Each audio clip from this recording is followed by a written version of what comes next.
Kain muna tayo. Good morning sa mansulok ng mundo, Luzon, Visayas at Mindanao. Ito ang iyong lingkod, Sonia Italy Vlogger from Kasibu, Nueva Vizcaya. Ayan, mag-breakfast muna ako habang inaantay ko ang aking labahin. Mag-breakfast muna ako ng noodles.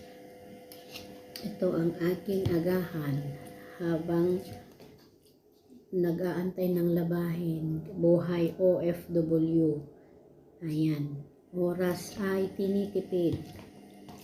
Habang naglalaba, kumakain naman para maging malusog ang ating katawan at mas malakas magtrabaho araw-araw.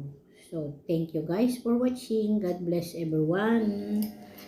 Bye-bye. I love you all, my supporters. Kain ng noodles.